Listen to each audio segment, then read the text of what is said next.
Assalamualaikum warahmatullahi wabarakatuh. Perkenalkan, kami dari Jagoan Software ingin mempresentasikan proyek kami, yaitu sistem helpdesk internal Bank NTT. Di sini perkenalkan dulu, saya Muhammad Nabil Putra Muti, NIM 63, dan ada teman saya Raditya Yusuf Ramadan, NIM 56, dan Tansah Jumenik Paryogi, NIM 90.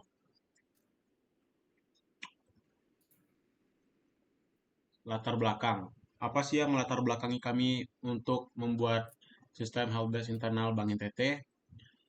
Pada saat ini, proses komunikasi dan penyelesaian masalah teknis pada Bank NTT masih dilakukan secara manual, yang mana itu tidak terpusat melalui database, yang mana akan menyebabkan keterlambatan dan kurangnya dokumentasi. Apa sih dampak negatifnya? Menurunnya efisiensi kerja, itu yang pertama. Yang kedua, terhambatnya distribusi informasi dan kesulitan evaluasi, yang mana datanya tidak terpusat melalui database. Apa sih solusi yang kami usulkan dari permasalahan tersebut? Kami akan membuat sistem helpdesk berbasis website yang mana backendnya akan menggunakan Fast API, frontendnya React TypeScript, dan PostgreSQL untuk databasenya. Tujuan proyek yang pertama meningkatkan efisiensi. Dengan adanya sistem helpdesk internal ini, maka proses pelaporan tiket akan lebih terstruktur dan terdokumentasi, yang mana itu akan mempercepat penyelesaian masalah internal. Yang kedua, memudahkan koordinasi antar divisi. Dengan menggunakan ticketing untuk melacak status, maka akan mempermudahkan antar divisi untuk berkomunikasi. Contohnya seperti divisi teller dan helpdesk atau IT. Ketika laptop atau komputer dari divisi teller ada masalah, maka dia bisa langsung melaporkannya dan tim IT juga langsung akan menerima notifikasi dan bisa segera memperbaikinya. Yang ketiga, mendukung pengambilan keputusan. Contohnya seperti ada kategori atau eh, masalah ini sering terjadi dan eh, untuk menanganinya melewati waktu SLA, yang mana itu bisa mendukung stakeholder untuk mengambil keputusan.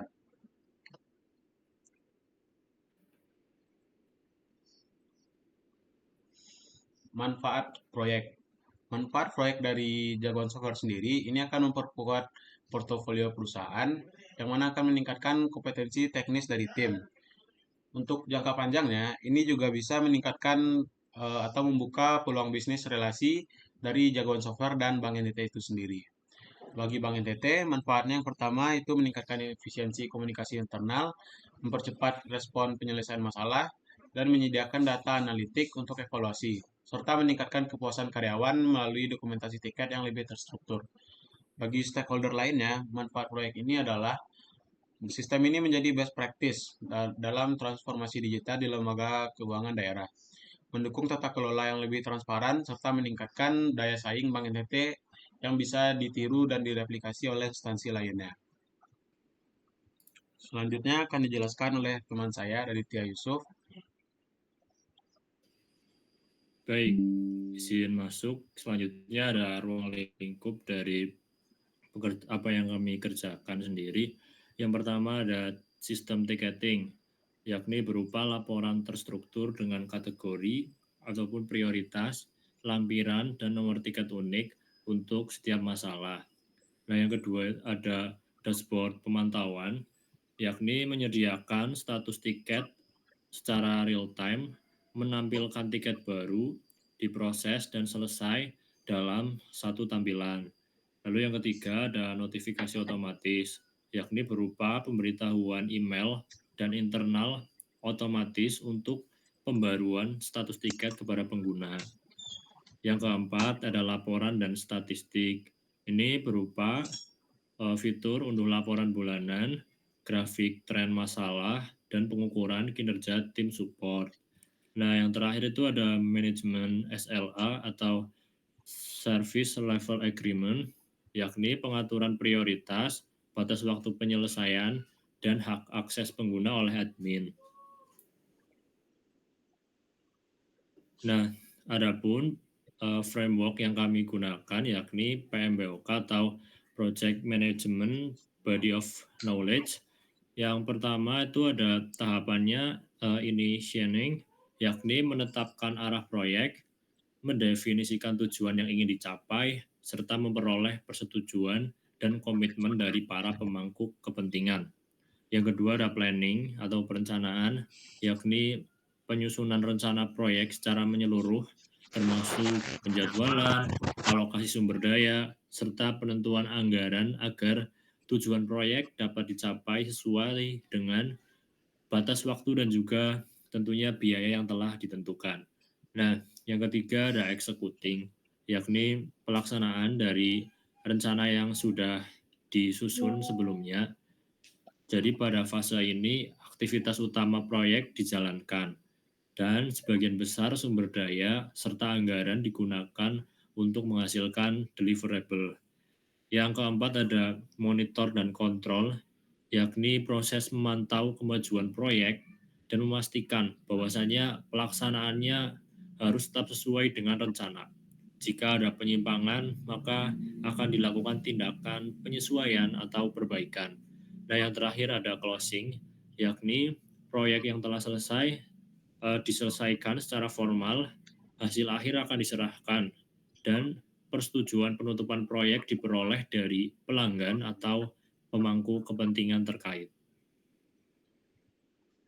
Nah, di sini kami menggunakan metode waterfall yang terdiri dari yang pertama ada analisis, yakni merupakan tahap untuk menggali apa sih kebutuhan dan batasan pengguna sebagai dasar perancangan sistem.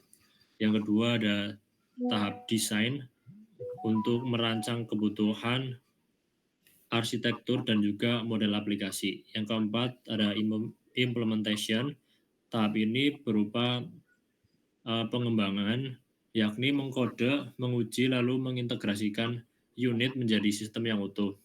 Yang keempat ada testing, yakni merupakan tahap pengujian untuk memastikan sistem sesuai dengan kebutuhan dan juga bebas dari kesalahan. Nah, yang terakhir ada maintenance, yakni suatu tahap untuk pemeliharaan, memperbaiki kesalahan pasca rilis dan memastikan sistem tetap optimal dalam penggunaannya. Oke, selanjutnya mungkin akan dilanjutkan oleh rekan saya, Tansah. Oke, untuk selanjutnya itu ada teknik yang digunakan di project ini. Untuk front end tadi sudah dijelaskan menggunakan React TypeScript atau TypeScript. Untuk back end-nya kita pakai Fast API. Kita juga pakai PyIdentic untuk data validasi. Dan untuk ORM di sini pakai SQL AI Alchemy, dan untuk autentikasinya pakai JSON Web Token. Untuk database-nya di sini menggunakan PostgreSQL, dan untuk infrastruktur pengembangannya ini memakai Docker. Dan untuk deliverable itu ada 3 kategori. Itu ada perangkat lunak itu sendiri, lalu ada dokumen SRS, dan juga untuk user manualnya. Ini untuk deliverable tingkat teknis dan operasional.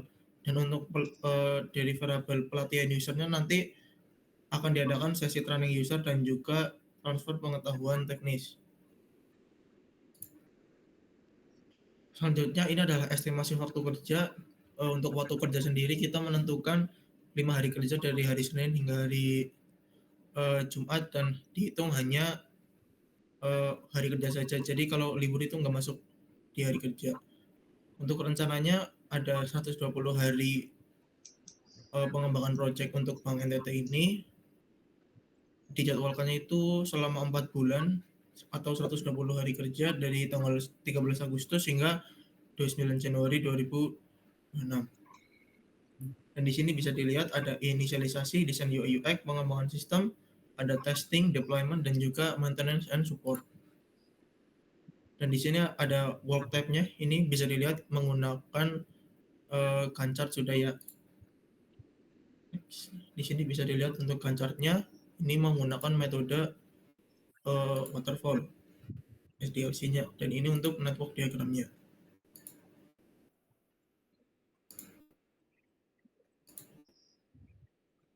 Nah, di sini ada biaya-biaya pra-proyek, ada tim pengembangan akomodasi lisensi dengan subtotal Rp14.300.000.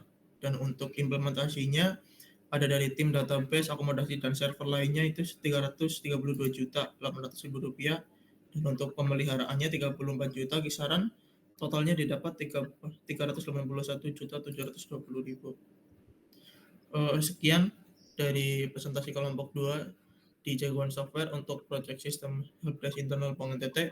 Apabila ada pertanyaan bisa langsung aja komen di bawah, nanti akan tim kami jawab.